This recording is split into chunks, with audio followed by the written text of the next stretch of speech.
নমস্কাৰ ছাত্ৰ ছাত্ৰীসকল উৎপল গগৈ ৰাজু ইউটিউব চেনেললৈ তোমালোক সকলোকে স্বাগতম জনাইছোঁ। আশা ৰাখিছোঁ তোমালোক সকলো ভালে কুশলে আছে। ভাল ইংৰাজী হাতৰ আখৰ লিখা কৌশলৰ প্ৰথম আৰু দ্বিতীয় খণ্ডৰ ভিডিঅ' দুয়োটা আমি ইতিমধ্যে এই ইউটিউব চেনেলৰ জৰিয়তে উপস্থাপন কৰিছিলোঁ।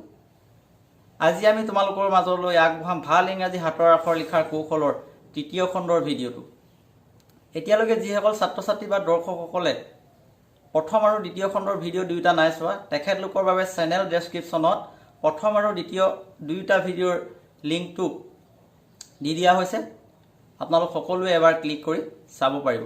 আজি আমি আলোচনা কৰিবলৈ লোৱা বিষয়টো হৈছে চাইজ অফ ইচ লেটাৰ, অৰ্থাৎ প্ৰতিটো আখৰৰ আকাৰ কেনেকুৱা হ'ব লাগে।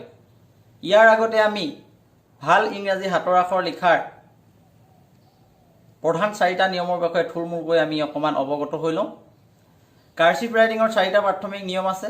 আখৰ লিখোঁতে আমি এই চাৰিটা নিয়ম সদায় মানি চলিব লাগে। ইতিমধ্যে এই চাৰিটা নিয়ম আমি প্ৰথম আৰু দ্বিতীয় খণ্ডৰ ভিডিঅ'টোত প্ৰকাশ কৰিছোঁ। ইয়াত 1 নম্বৰত দিয়া আছে আণ্ডাৰ কাৰ্ভ, 2 নম্বৰত দিয়া আছে ডাউন কাৰ্ভ, 3 নম্বৰত দিয়া আছে অভাৰ কাৰ্ভ আৰু 4 নম্বৰত দিয়া আছে slant.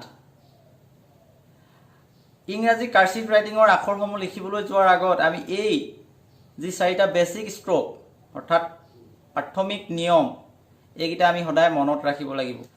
Size of is letter বুলি কোৱাৰ লগে লগে আমি আখৰবোৰৰ আকাৰনো কেনেকুৱা হ'ব তাৰ বিষয়ে আমি জানিব লাগিব। স্ক্ৰীণত তোমালোকে নিশ্চয় প্ৰত্যক্ষ কৰিছা টল লেটাৰ্ছ।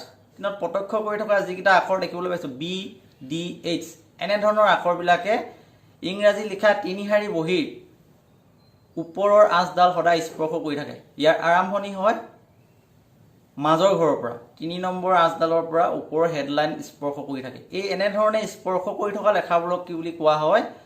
টল লেটাৰ্ছ বুলি কোৱা হয়। তাৰ পাছতে শ্বৰ্ট লেটাৰ্ছ। এই short letters touch the mid line. তোমালোকে নিশ্চয় মন কৰিছা স্ক্ৰীণত যিবিলাক শ্বৰ্ট লেটাৰ, এই লেটাৰবিলাকে কি কৈছে? মিড লাইন, মাজৰ শাৰীটোৱে স্পৰ্শ কৰি থাকে। ইয়াত নিশ্চয় দেখিবলৈ পাইছা AM, এনেধৰণৰ আখৰবোৰে কি হৈছে? মাজৰ শাৰীটো স্পৰ্শ কৰি আছে। অৰ্থাৎ শ্বৰ্ট লেটাৰবোৰ সদায় 3 শাৰী বহীৰ মাজৰ আঁচডালত স্পৰ্শ কৰি থাকে। Some letters have descenders that go below the baseline and touch the next headline. কিছুমান আখৰ তোমালোকে নিশ্চয় স্ক্ৰীণত প্ৰত্যক্ষ কৰি আছা। ইতিমধ্যে আখৰ আকাৰ আৰু আকৃতি। আখৰ আকাৰ আৰু আকৃতি বুলি ক'লে সাধাৰণতে আমি কি বুজো? আকৃতি হৈছে এটা ব্যাহিক ৰূপ। আমি যি কেইটাৰ বিষয়ে আলোচনা কৰি আহিছিলোঁ ইতিমধ্যে তোমালোকে নিশ্চয় মনত আছে। There are 4 basic strokes: under curve, down curve, over curve and slant. এই যিকেইটা প্ৰাথমিক নিয়ম, এই নিয়মকেইটাই কি আচলতে আখৰবোৰৰ ব্যাহিক ৰূপটোৰ কথা মনত পেলাই থাকে। আৰু আকাৰ বুলি কোৱাৰ লগে লগে, চাইজ বুলি কোৱাৰ লগে আচলতে কি হয়? তাৰ জোখ মাখ, তাৰ গঠন কেনেকুৱা হ'ব, কেনেধৰণে লিখিব লাগিব, প্ৰতিটো আখৰৰ গঠন কেনেকুৱা হ'ব, এইবোৰৰ বিষয়ে কোৱা হৈছে। তোমালোকে নিশ্চয় ধৰিব পাৰিছা। এতিয়া আমি যাওঁ স্পেচিং, গেপ। এটা স্ক্ৰীণত প্ৰত্যক্ষ কৰিছা তোমালোকে there should be space for between letters. কি কৈছে? দুটা আখৰৰ মাজত চিত্ৰত দিয়া ধৰণে এটা নিৰ্দিষ্ট পৰিমাণৰ কি থাকিব লাগে? স্পেচ, খালী ঠাই ৰাখিব লাগে। তোমালোকে নিশ্চয় মন কৰিছা স্ক্ৰীণত ইয়াতে লিখা হৈছে লেটাৰ স্পেচিং। নিশ্চয় মন কৰিছা। এলটো লিখাৰ ঠিক পাছতেই তোমালোকে নিশ্চয় ডিম্বাকৃতিৰ এই গোল চিহ্নটো দেখিবলৈ পাইছে। আৰু ডিম্বাকৃতিৰ গোল চিহ্নটোৰ ঠিক কাষতে লিখা হৈছে ই। তাৰপিছতে অন্য এটা ডিম্বাকৃতিৰ গোল চিহ্ন নিশ্চয় দেখিবলৈ পাইছা, অৰ্থাৎ সমদূৰত্ব। লেটাৰ শব্দটো লেখোঁতে প্ৰত্যেকটো আখৰৰ মাজৰ সমদূৰত্ব আৰু প্ৰত্যেকটো আখৰৰ গঠন সমপৰ্যায়ৰ হৈছে। কেনেধৰণে কৰিব পাৰি তাৰ বাবে এইটো এটা সৰু কৌশল। তোমালোকে নিশ্চয় মন কৰিছা। এনেধৰণে যদি আমি নিৰ্দিষ্ট কিছুমান গেপ ঠাই মেইনটেইন কৰি আমি যদি নিজৰ আখৰবোৰ লিখোঁ, তেতিয়াহ'লে আমাৰ আখৰবোৰ দেখিবলৈ সুন্দৰ আৰু মনোগ্ৰাহী হ'ব। তাৰ তলতে আছে there should be space for between words. আমি কি কৰিব লাগে?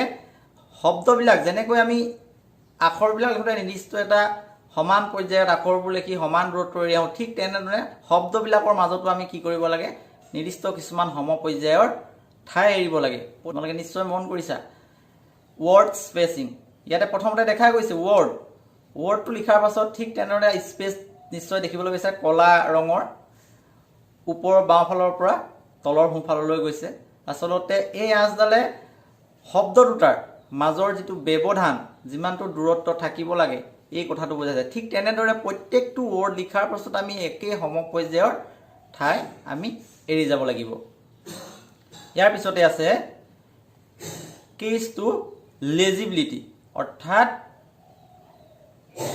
আখৰবোৰ স্পষ্টতাৰ চাবিকাঠি তোমালোকে নিশ্চয় স্ক্ৰীনত প্ৰত্যক্ষ কৰিছা কাৰ্চিভ ৰাইটিঙৰ স্পষ্টতাৰ প্ৰধান চাবিকাঠি চাৰিটা কাষৰ চিত্ৰৰ সহায়ত প্ৰকাশ কৰা হ'ল কাৰ্চিভ ৰাইটিং অৰ্থাৎ হাতে লিখা হাতৰ আখৰ লিখিবলৈ হ'লে আমি এই মুখ্য চাবিকাঠি কেইটা সদায় মনত পেলাব লাগিব প্ৰথমতে নিশ্চয় মন কৰিছা স্লান্ট তাৰপিছত আছে স্পেচিং তাৰপিছত সাইজ আৰু তাৰপিছত শেপ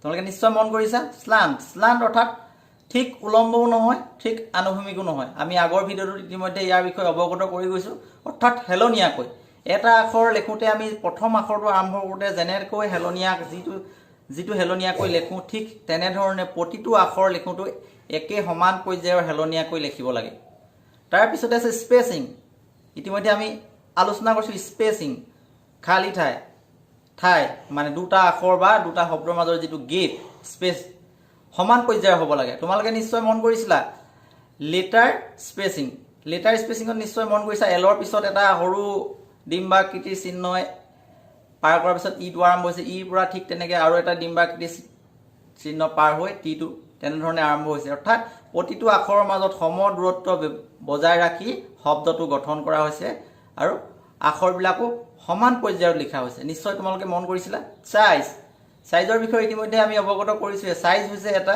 জোখমাখ প্ৰক্ৰিয়া আখৰ গঠনৰ জোখমাখ প্ৰক্ৰিয়া সাইজ আখৰৰ সাইজৰ বিষয়ে আমি খুব ভালদৰে জানিব লাগিব আখৰৰ সাইজৰ বিষয়ে আমি জানিবলৈ হ'লে আমি আখৰৰ যিটো ব্যাহিক ৰূপ শেপটোৰ বিষয়ে আমি জানিব লাগিব অৰ্থাৎ আমি যেতিয়া এ বুলি কোৱাৰ লগে লগে আমাৰ মনলৈ এই আখৰটোৰ যিটো শেপ যিটো ব্যাজিক ৰূপ আমাৰ মনত থাকিব লাগিব তেতিয়াহে আমি আখৰৰ গঠনটো সম্পূৰ্ণ শুদ্ধভাৱে বহীত লিখিব পাৰিম সাইজ আৰু শেপ এই দুইটা কথা বুজাত চাগে তোমালোক নিশ্চয় অসুবিধা হোৱা নাই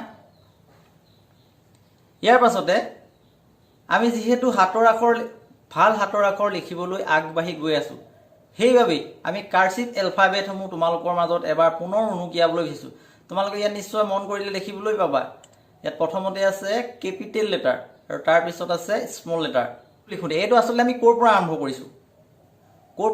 কৰিম তাৰ পাছত ক'লৈ যাম আৰু তাৰ পৰা কি কৰিম এই কথাখিনি জানিবৰ কাৰণে ইতিমধ্যে আগৰ ভিডিঅ'বিলাকত আমি খুব ভালদৰে আলোচনা কৰি আহিছিলোঁ চাৰিটা বেছিক ষ্ট্ৰকছৰ কথা আমি প্ৰথমতে নিশ্চয় লক্ষ্য কৰিছোঁ এই আখৰটো লিখিবলৈ গ'লে আমি কোনডাল কাৰ্ভ ব্যৱহাৰ কৰিছোঁ ডাউন কাৰ্ভ ষ্ট্ৰকডাল আমি ব্যৱহাৰ কৰিছোঁ নিশ্চয় তোমালোকে কাৰ চিহ্নত প্ৰত্যক্ষ কৰিছা এইটো লিখোঁতে ঠিক তলতে কাৰ চিহ্নেৰে 1 নম্বৰ বুলি এডাল কাৰ চিহ্ন মাৰি দেখাই দিয়া হৈছে অৰ্থাৎ তাত এইটো লিখিবলৈ যাওঁতে আমি প্ৰথমতে কি ব্যৱহাৰ কৰিবলগীয়া হৈছে ডাউন কাৰ্ভ ষ্ট্ৰকডাল তাৰ ঠিক পাছতে ওপৰলৈ আকৌ ওপৰলৈ যাওঁতে নিশ্চয় মন কৰে তাত ব্যৱহাৰ কৰা হৈছে আণ্ডাৰ কাৰ্ভ লেটাৰডাল নিশ্চয় মন কৰিছা ঠিক তাৰ তলত যেতিয়া আমি 2 নম্বৰ কাৰ চিহ্নডাল এইডাল 2 নম্বৰ কাৰ চিহ্নডালে বুজাইছে স্লান্ট নিশ্চয় মন কৰিছা সেই যেতিয়ালৈকে বেছিক ষ্ট্ৰককেইটাৰ কথা আমি নাজানিম তেতিয়ালৈকে আমি ভাল আখৰ লিখাত সফল নহ'ম ঠিক তেনেদৰে স্মল লেটাৰ